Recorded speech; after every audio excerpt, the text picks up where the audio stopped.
President Biden now ordering 1,500 more active duty troops to the U.S.-Mexico border at the request of the Department of Homeland Security. This as officials brace for a surge in migrants as Title 42 ends in just over a week. Title 42, of course, the Trump pandemic-era COVID-related policy that allows border agents to just expel migrants who cross illegally. Now, the border's a major problem. It needs a bipartisan congressional solution, which sadly will not happen anytime soon because any deal, any compromise would be assailed by the extremes in both parties as not enough or too much. It's for the same reason that we can't get any sensible legislation passed that President Biden is already getting criticized by the extremes of both sides for trying to do something, anything. We need to stop weaponizing this serious issue.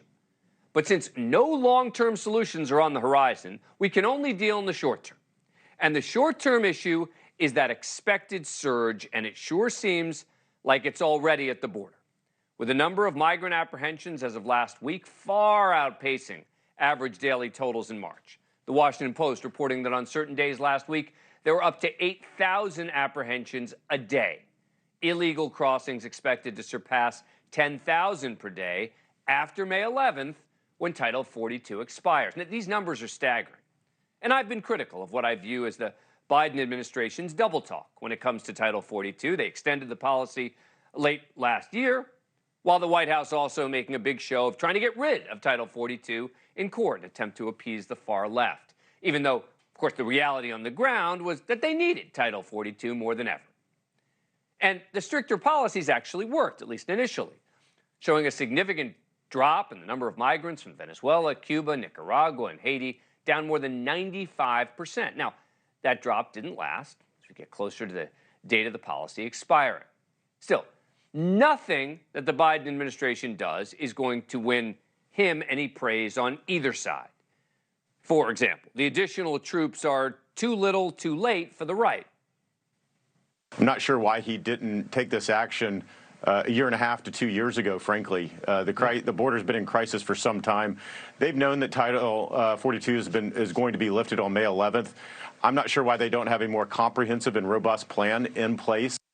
And on the left, they really don't want any troops at the border at all. Remember, Trump sent troops to the border, and the left claims he was abusing the military to push an anti-immigrant agenda.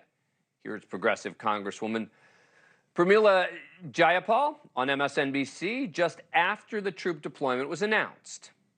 Well, I'm not a big fan of sending troops to the border. However, what the Biden administration has said is that these troops will not be there for law enforcement. They will essentially be there to help with transport, logistics, processing. This is the problem with anything border related. It gets politicized. Too few want to come up with the tough solutions to a really tough problem. And now the partisan media will only cover angles of the story that fit into their worldview. We're going to try and do something different. Joining me now is John Sandweg, former acting director of ICE in the Obama administration. Thanks very much for coming on the program. Appreciate it. All right, so explain to us, what can the troops at the border actually do? How can they help? Well, they're limited by law in that they can't do law enforcement. They can't make arrests. They can only use force rather for self-defense. But they can provide a valuable surge for the Border Patrol, freeing up those agents to get back on the line and do their jobs. So what does that mean? They can do some of the back office work. They can provide some security. They can also, more importantly, do some monitoring, some of the surveillance technologies that are deployed at the border, and even do some surveillance themselves between the ports of entry, detecting unlawful crossings into the U.S.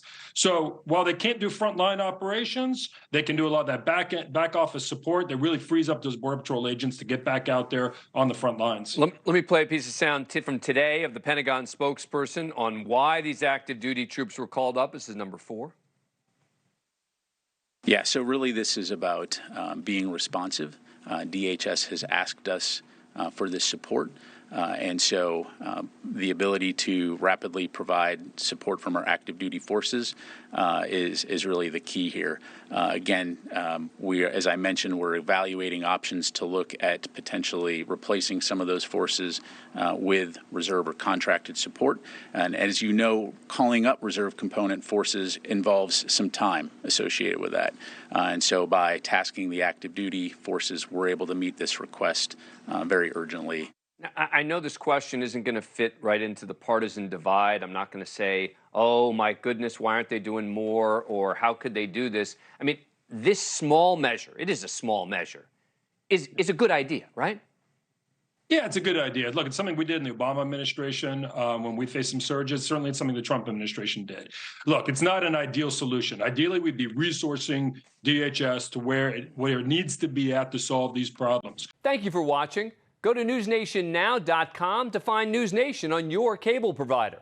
And don't forget to click the red subscribe button below to get more of NewsNation's fact-driven, unbiased coverage.